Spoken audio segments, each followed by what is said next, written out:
The first time you lent money to family, it took you about 4 seconds to say yes. Your younger brother Danny needed $600 for a car repair. You had it sitting in checking doing nothing. And handing it over felt like exactly the kind of easy, uncomplicated good you always imagined having money would let you do. You didn't think about it again for weeks. You certainly didn't think of it as the first entry in a ledger that would quietly keep itself running for the rest of your life. Invisible, unspoken, present at nearly every family gathering that followed. You just thought you were helping your brother because that's exactly what you were doing. If someone had told you that afternoon that this exact instinct, easy, generous, uncomplicated, would eventually need to be protected behind spreadsheets and accountants, and careful, deliberate boundaries, you'd have thought they were describing someone else's family, someone else's money, someone else's life entirely. You'd have been especially certain it could never happen with Danny specifically, of all people. Not with the brother who used to split a single order of fries with you before either of you had 2 nickels to rub together. That certainty, it turns out, was never really about Danny's character. It was about a number that hadn't gotten big enough yet to test it. Why money between family is never just money. A loan between people who love each other isn't a neutral transaction even when both sides genuinely intend it to be. The moment money crosses from one family member to another in a sum large enough to matter, it quietly installs a new structure underneath the relationship. A creditor and a debtor, sitting invisibly beneath the sibling, the cousin, the friend, whether either person wanted that structure there or not. That structure doesn't fully leave once the loan gets repaid either. Some residue of it stays, a faint awareness that this particular relationship has now been tested by money once, which changes how the next request gets heard and the one after that. And here's the part almost nobody prepares you for. Once you have enough money that requests become possible, there's no neutral option left on the table anymore. Saying yes reshapes the relationship. Saying no reshapes it too, just in the opposite direction. The version of the relationship where money was simply never part of the equation quietly stops being available to you, the moment you have enough of it to matter. This is why the pattern isn't really about any one loan going bad. Even the loans that get repaid perfectly on time, with genuine gratitude on both sides, still leave a faint, permanent mark. Proof that this relationship is now one where money can be asked for. Which is a different kind of relationship than the one that existed the day before you said yes the first time. Level 1. $10,000 to $100,000 the $600. The car repair loan gets paid back within a month, exactly as promised. And for a while it genuinely does feel like nothing changed. You and Danny go right back to how you've always been. Same jokes, same easy rhythm. No visible trace of the $600 anywhere in how you talk to each other. Then, 3 months later, your mother mentions offhand at Sunday dinner that Danny told her how generous you'd been, how he really appreciated it. You wave it off, genuinely meaning it. But you notice something small the next time you see Danny. A flicker of him checking your reaction before he brings up anything money-related. A new kind of care in how he frames things where there wasn't any before. You tell yourself this is nothing, that you're imagining a shift in a relationship that's fundamentally unchanged. Mostly at this level, you're right. You and Danny go fishing that same summer, same as always, no visible strain anywhere. And by the time football season starts, you've almost forgotten the $600 ever happened at all. But you don't yet know that this exact, barely visible flicker, a brother slightly more careful around you than he used to be, is the first quiet mark of a pattern. That will keep repeating in bigger and bigger rooms for the rest of your life, each time a little less easy to laugh off than the last. Level 2, $100,000 to $500,000, the down payment for Chrissy. Your cousin Chris, closer to you than most of your actual siblings growing up, asks for $18,000 toward a down payment. And you say yes almost as fast as you did with Danny because Chris's family in every way that matters. And this is exactly what the money is supposed to be for. The repayment plan Chris proposes is reasonable, generous even, and for the first 6 months he sticks to it closely. Then a payment is late, then another. Nothing dramatic, no confrontation, just a slow drift into vagueness whenever the subject comes up.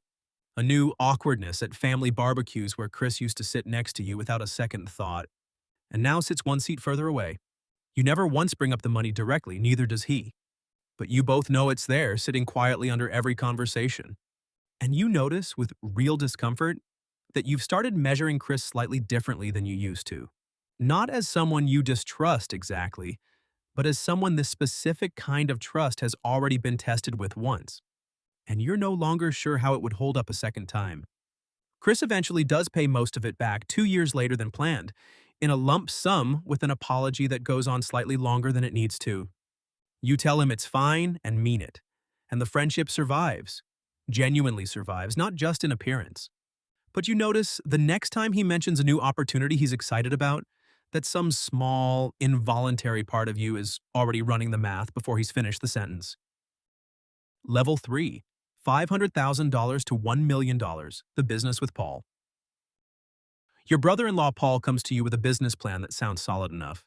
A small franchise opportunity, a real market, numbers that mostly add up. You lend him $40,000, more as a partner than a lender in your own head. Genuinely excited to help him build something. The business fails within a year for reasons that are mostly nobody's fault. The kind of ordinary bad luck that ends most small businesses. Paul is devastated, apologizes repeatedly, offers a repayment plan you both know is more symbolic than real. You tell him not to worry about it, and you mean it in the moment, standing in his kitchen watching him try not to cry about it. But the money never comes back. And from that point forward, every single family gathering carries an unspoken weight neither of you addresses directly. You catch your sister, Paul's wife, occasionally over-apologizing for small unrelated things, as though trying to settle a debt that was never actually hers. The $40,000 is gone. What replaced it is a permanent, quiet asterisk on every holiday dinner you'll ever have with this side of the family again. You tell your wife privately that you don't regret the money. You'd rather have tried to help Paul and lost it than never have offered at all. You believe that completely. What you don't say out loud, even to her, is that you also miss the version of Thanksgiving where you and Paul could sit next to each other without either of you doing the quiet math neither of you ever mentions. Level 4. $1 million to $5 million, the one with money. Somewhere past this point, you become, without ever agreeing to the title, the family member with money. The one people mention to each other before they mention to you. The one whose name comes up in conversations you're not part of, in a tone you can only half imagine. The requests get more frequent and less direct. A cousin mentions a little too casually how tight things are right now. An aunt brings up her son's tuition at a family dinner, not looking at you exactly, but clearly aware you're in the room. You start saying no more often than you used to, sometimes gently, sometimes not gently enough. And you watch, in real time, which relationships cool measurably in the weeks after each no. The people who stay exactly the same regardless of your answer become easy to identify precisely because there are so few of them. Everyone else recalibrates, some subtly and some not. And you spend more of these family gatherings than you'd like quietly cataloging who just shifted and by how much. Your sister tells you gently at one point that you've gotten harder to read at family events. More careful, less like yourself. You want to explain that you're not choosing to be harder to read, that the carefulness arrived on its own. The direct result of watching what happens to a relationship every time money enters it, in either direction. You don't fully explain it. It would take longer than the conversation has room for, and you're not sure she'd hear it the way you mean it. Level 5. $5 million plus, the structure that replaces you. At some point, you stop lending directly at all. Requests now go through your accountant, or a small family trust you set up specifically, so that neither you nor whoever's asking has to sit across a kitchen table doing this particular kind of math anymore. It's cleaner. It's also, in a way you didn't fully anticipate, lonelier. You still love this family exactly as much as you ever did, but you've built an entire apparatus whose specific purpose is to make sure you never again have to watch someone's face while you say no, or watch a relationship quietly cool after you say yes and it doesn't get repaid. Somewhere in setting that structure up, you grieved something you never said out loud to anyone. The simple version of helping someone you love, without spreadsheets, without a trust, without an accountant standing between the two of you. You still help. People still get money when they need it.